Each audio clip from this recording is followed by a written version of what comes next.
rock is. So that's another good reason for nitrogen. Yeah. Yep. So I got in trouble. I was talking to a bunch of people that were way smarter than me, and I said the nitrogen molecule's larger, and turns out they were chemists, and they went on and on and on about it. So all I know is if I put 100 psi in it today, next year you're going to say, you were right. Dang it. And thank you. You know, you've eliminated all my tire headaches. I got some key rings to give away. I got some hats to give away. I want to make as many appointments as I can. I want to answer all the questions you got. Yep. Oh, I thought you had a question. Dang it. Yes? My wife bought an older trailer. Yep. But we needed a spare room.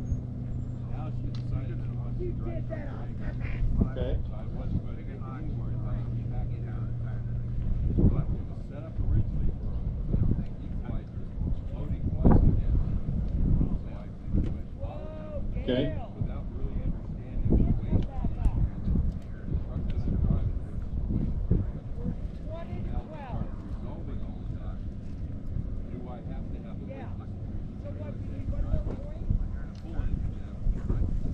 weightless He's pulled, how long is your trailer? It's only about He's pulling a 24-foot trailer, that's respectable, 2-axle, and he's currently using a load distribution hitch. Personally, myself, if you've got stuff in the trailer, I would. And a lot of this stuff isn't so that we can drive when it's 71 degrees and 0 wind and 100-foot or 100-mile visibility. A lot of this stuff is helping us when stuff hits the fan and it ain't so good and we got to get our butts home. And hey guys, can you, thanks. the danger that I was hearing is that I might bend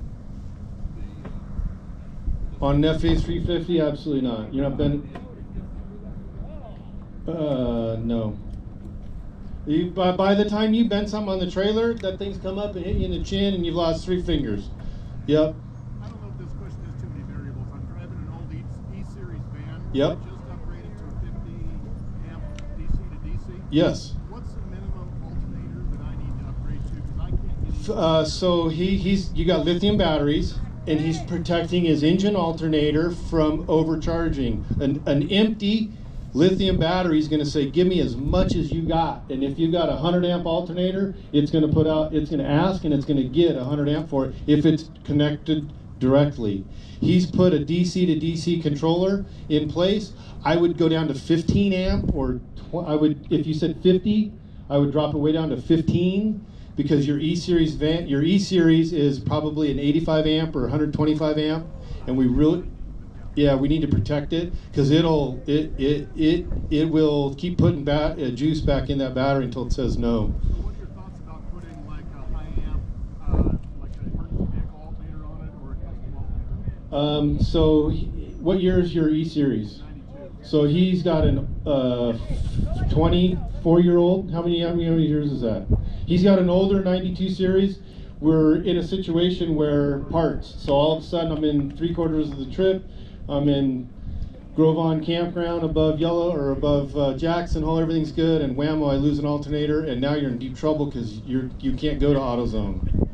You know, you're probably going to be in a situation where you're stuck with that alternator, or you got to carry a spare, because they're going to be larger in diameter, and it's going to be a different pulley, and it's going to be probably a different belt to go to especially that year.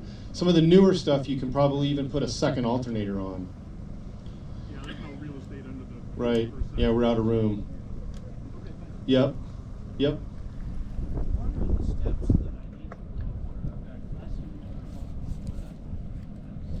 lead-acid battery. What are the steps I need to go through to convert to lithium? Hey, thank you. $20, I promised you. He's got lead acid batteries in his Class A coach. What do I got to do to go to lithium batteries? Find the ones you want, and I don't care who you use. I would personally use someone that's around here or around you that you feel comfortable with. We use Lifeline. That's our deal. That's in Southern California. They're out of Azusa.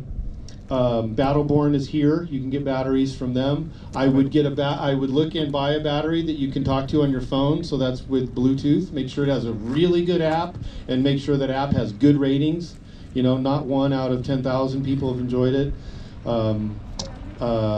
Get some opinions and look at stuff. But really, in the end, what you've got to do is remove your 4 6-volt batteries and all the cables that are associated with connecting those together in series parallel, and clean the battery area, and you can probably put 2 lithiums back in its place. So 2 lithiums typically replace 2 6-volt batteries. 1 lithium replaces 2 6-volt batteries. So in his case, 2 lithiums, he would have probably another 100 or 200 amp hours than he normally does. And then your connection is simply parallel, positive to positive, negative to negative, in, and then out to a ground. But on our in, we're going to put in a DC to DC controller. We're only going to allow 15 amps to come in, 20 amps from the alternator, so we protect our engine alternator. And that's it. Yes, everybody says I got to buy a new inverter and all that, but if we can get our inverter up to 14.5 or 14.6, you're going to be able to charge that lithium battery. And I feel comfortable doing it that way, unless it's some old, outdated inverter that's, you know, no longer serviced or whatever. I think you can get away with what you have on board. So that's when you and I are going to go on to YouTube, and we're going to dig down and find it and see if we can get in there and make some adjustments. The other thing is, get the 800 number and call the factory, and they'll say, oh yeah, do this, do that, and the other. Magnum is excellent. I use Magnum inverters almost exclusively because they're just so easy for us to use, and incredible customer service. And they have good remotes. They've got an app. I mean, it's a good system. Yeah, it's a 3,000 costs $4 or $5 grand to put in if you don't have one, but it's well worth it. And really, almost on any application. What other questions? Yes, sir. Just in addition to this question, I've got a travel trailer that's just 12 volt. Yep. With lead acid batteries. If I went to lithium, would I have to change the converter? Excellent question. He's got a trailer with 12 volt batteries, lead acid, and if we go to a 12 volt lithium, does he have to change the converter? No, because the system's staying 12 volt. And your converter is going to be probably a 15, 20, or 25 amp. That's all it's going to put out when you're plugged in, or when you're plugged into shore, or when you're plugged into a generator. And I've got a generator for sale. I forgot to mention that again. $500. It's a RVMP 2200. Yep. Yep.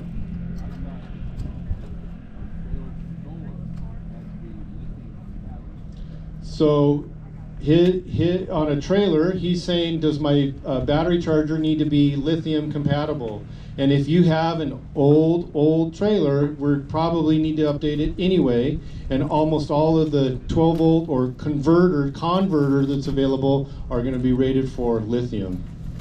Well, I changed mine out a couple of years ago, but the original one, so it does have a ramp configuration, but I'm not sure that it's compatible. And so when we're not sure about electrical devices, the first thing we got to do is get a hold of it and see if we can talk to the manufacturer or do a little bit of research online. That's what I'm going to do.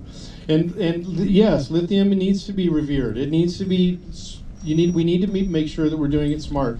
99% of lithium battery situations that lead to a fire have absolutely nothing to do with the battery whatsoever. It's the charger, it's the wire connector, it's the transformer, it's the other thing, and the battery that we're using, the battery that all lithium batteries for in your RV are the same one that's in our drill.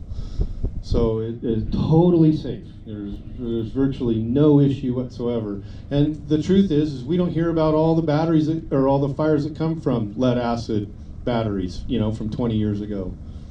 Explosions, and I put the things on wrong, and it blew up in my face, and acid went everywhere. You won't hear about that, but it happens. And anyway, the lithium battery is safe, and I'm telling you, if it's time for you, and you've got more than 2 of them, or you've got a trailer and you want some more run time on your dry camping, lithium's an excellent choice for you. You don't have to put water in it. They don't corrode, nothing. Yep. They last 20 years. I think the applications that we're talking about is lithium iron phosphate, not straight lithium. Right, sorry. By its very nature, it doesn't have the other lithiums that you hear about exploding, it doesn't happen with lithium iron phosphate. Right. Excellent. Thank you. So for those that didn't understand, he's backing up our theory that the battery that we're using in your RV is totally safe. Other questions? Yes.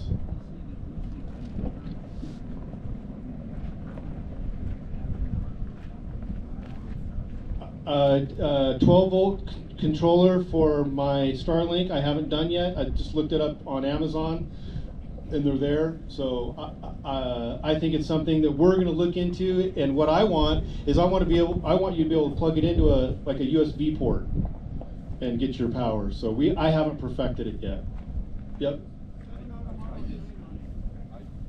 9 a.m. tomorrow. I just set up my mini, and I used the 100-watt connection off my Jackery.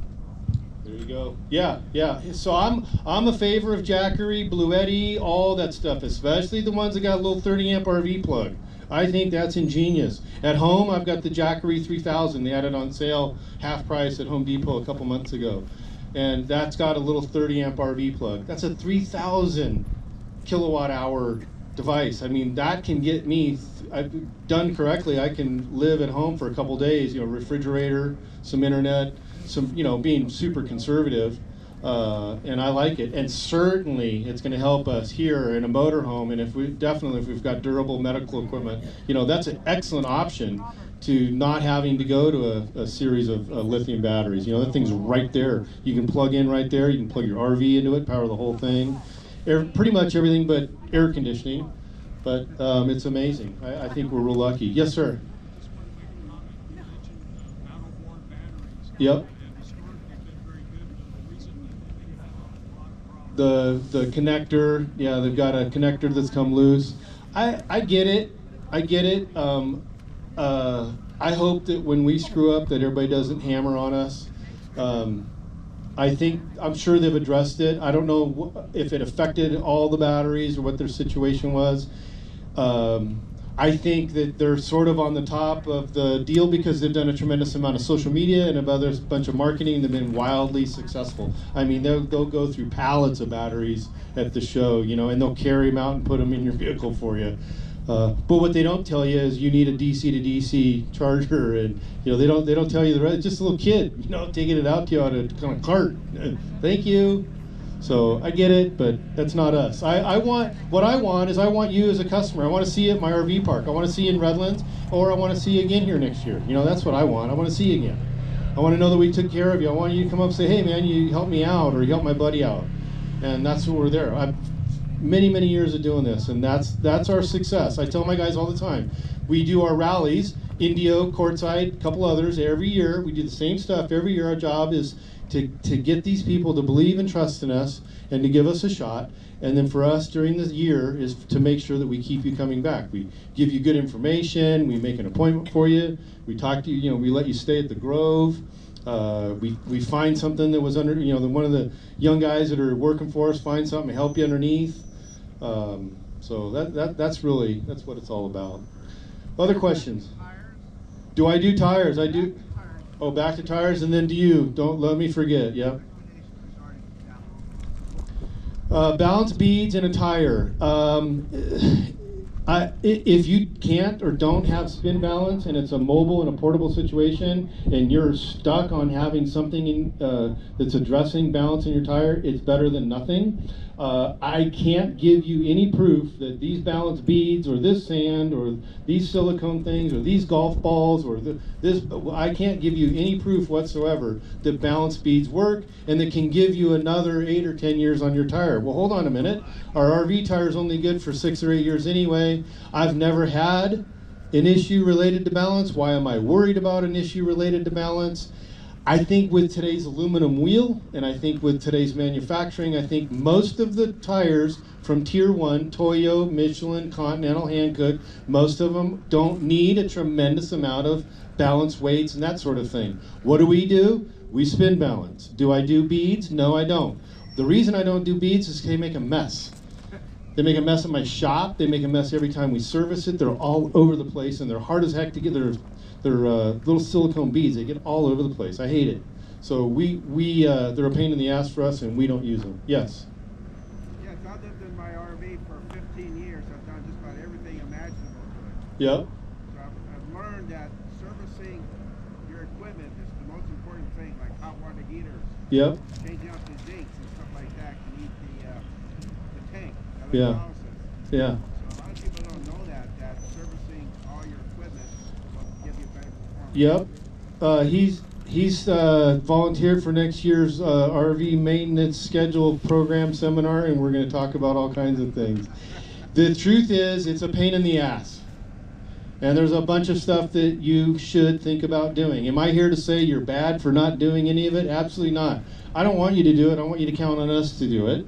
And in the case where you're not sure or whatever, call us or email us or text us and say, hey, what do you guys think about, or what do you do? And we are going to give you an honest answer. Or come see me this week in the booth, and I'll give you another, the question you didn't want to ask here. I'll give you an honest answer you're going to go, whoa, I didn't even think about that. And it's going to help you open your mind to hopefully making a decision on what it is you want to do. You guys, probably, I'm guessing, a lot of you are not in your motorhome all the time. 80% of my customers are in it all. They don't even have a home. Their RV is their house. So when they're with us, they're with us for a couple weeks. We're getting a bunch of stuff done, and away they go. And they go see the kids, grandkids, the trip. But then 3,000 miles, they come back. We do a bunch of stuff. So in that situation, I get it. And definitely, we're saying, hey, it's time for this and it's time for that. For you guys to have to do that on your own, we want to help you with it. We just want to make it easier for you, especially if you're in Southern California or the Western United States. And I have customers that come in from San Diego and from Encino, all over Southern California, Arizona and on, and they come in and see us and they stay with us at our RV park. And that's why I built it. Sorry. Did I answer? Was there a question back there I didn't get to? So batteries that we use at our facility, and they're made in West Covina, and one of their stores is in Azusa, is a Lifeline. And they're known for their AGM batteries and their lithiums. And their next battery up, I think, is a Concorde. And for you pilots, you're certified for aircraft or FAA battery. So it's not the same battery. It's not it's none of that, but it's the same company. And as I'm told, it's a different line within the same building. That's the same technology that's in a little plane that's an AGM. Yes. Anything else? Yep. Do you service trailer brakes? Do I service trailer brakes? Yes, I do. And here's what's interesting about trailer brakes. After about 4 or 5 years of some good use and some dirt and dust and whatever, the magnets get weak. And we used to just put some shoes on it and call it good, and away you go, seal, clean the bearings, pack, boom, boom. But turning your gain way up, and it's like, man, the brakes don't work. We've encountered and figured out, we just replaced the entire backing plate now when it's time for brake service or trailer brake service, especially if that trailer's 4 or 5 years old. You get a great set of brakes again and a new magnet, clean up the drum, and away you go. And for those of guys that travel with trailers and it's a thing for you, put a lot of miles on, consider carrying an extra hub. They make a hub that's in a box. And so if you ever had a trailer situation, boom, and it's obviously in addition to your tire, but that's a thing if you're having trailer issues. I had a buddy that every trip he went on, he had a flat tire. Every single time. And I said, hey, have you tried the Goodyear Marathoner or whatever the tire was at the time? And he went and put 6 on it. It was an investment. He wasn't happy, but he stuff like that. He instantly went to a situation where he didn't have any more problems. And we do a fair amount of trailers. It's a big thing for us. Yep. Rodent control. I just saw some sort of spray the other day. They were using it on heavy equipment and for storage, and I thought to myself, I really need to dig into that. We've had 3 RVs that had very serious situations. My friends, my customers have tried the insect collars, they've tried the soap, they've tried the this, the that, the other. Really, in the end, it's about preventing it from the first place, which is probably difficult if you're in a rural situation. You're probably going to end up with it no matter what. Obviously indoor storage is going to help you if you can keep your population to a minimum. And then the other thing I tell people all the time is, hey, figure out if you can work mobile. Get in that thing, start using it. That'll get rid of the rats. That'll get rid of the situations. Yep. Peppermint spray is another one. If you haven't heard it, I know there's going to be a lot of options, but we've had 3 of them that have been to the point where we had to get the coach out because we were afraid that the coach would infect some others. So I don't know once you've got an infestation, other than being the guy from Caddyshack and getting down there and getting them all out. Any other travel questions? And yep. Okay, the issue about rats. Have the wire manufacturers changed from the soy-based insulations? So one of the things our industry, great question, we feel that manufacturers were using wire looms that had been assembled with some soy lube to do either get the wires in them or during their manufacturing process had some sort of food byproduct in it.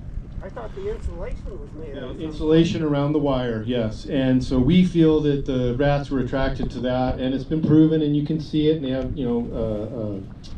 footage of it. It's kind of disgusting, but to my knowledge, I haven't heard of the manufacturers all gaining up together and say we're no longer going to do that. Manufacturers are not good to responding to what they would consider something that's not their issue or had nothing to do with manufacturing. The fact that rats are chewing your wiring has nothing to do with how they made it. You know what I mean? It's sort of how they feel, and they probably will real slow to change. And although today's supply chain's been hammered since the last 5 years, who knows what's going on. I know that I saw something on Mercedes and they're still using it, so I don't know. Yes. This is kind of an obvious, but our cat takes care of our rats. Kitty cat, get a cat. Yeah, absolutely. Yep. Just like what she said, outside dumpster and inside. Yeah. Well, my wife's had horses, and I'm like, why do we have cats? They're just going to get stepped on. She goes, if we don't have cats, we're going to have trouble. And we had one that didn't come back for a couple months, and we ended up with a mess until we got 2 new ones. So yeah, I get it. And we're lucky. At my shop, I've got some that run around. Every once in a while, we see a rabbit here and there, but anyway, I hope you get it, man. I know that once that happens, it's a bummer, especially if it's a nice coach. Anything else? Any other secrets you guys want to? Yeah, sorry, go ahead. Yeah, I sent you a text. I'm waiting for a response. Mike will respond. Okay. Yeah, I get it, but he responds so that I don't step all over it. Absolutely, and that's what I want. I want you guys to be able to make an appointment through a text. I want you to be able to go online and make an appointment. This summer we went to 4 days a week, and it was the worst thing I ever did for my business. It shot a huge hole in us, and we're still trying to get out of it. We just went back to 5 days a week. So forget my handout. That's an old handout. We're 5 days a week, 7 a.m. to 3:30, and we're there at the Grove to be able to help you and answer and get a hold of people. We were not talking to our customers 4 days a month, and it killed us. So my job is to make a big difference in that in 2026. And if he doesn't get a hold of you, let me know, and I'll help you out with whatever it is. Shop here. Where is it? And what are your complaints that you're here? Thank you. Our shop that we've set up here is at the Big Show, 700 South Central, so probably 10 minutes down the road. Turn left at the yellow water elephants if you've seen them, or go into the Big Show like you've done. And we're straight, the service center straight ahead of you. It says Redlands all over it. And then I'm set up inside 227, 228. I can help you out as well. We're here through next Saturday. Tires, batteries, shocks, that kind of. We had someone that had lost power. We figured out their issue, and it wasn't batteries, a connector. One lady had a flat tire. We helped her out. So it's a bunch of stuff that's not planned, but and we can't do everything here. but there's a bunch of things that we can. And our job really, again, is to impress you so that you go, hey, I want to give those guys a shot out in Redlands. Make it worth. Pre-delivery inspections on RVs too? So do I do PDIs on RVs? Absolutely not. Then someone else is over there. But if you buy if you're buying one of those RVs that are over there, we're probably, and you want tires, we're going to be the place that puts tires on them. We do several for them. If you're buying a coach. Buy them, it's got good tires. Yeah.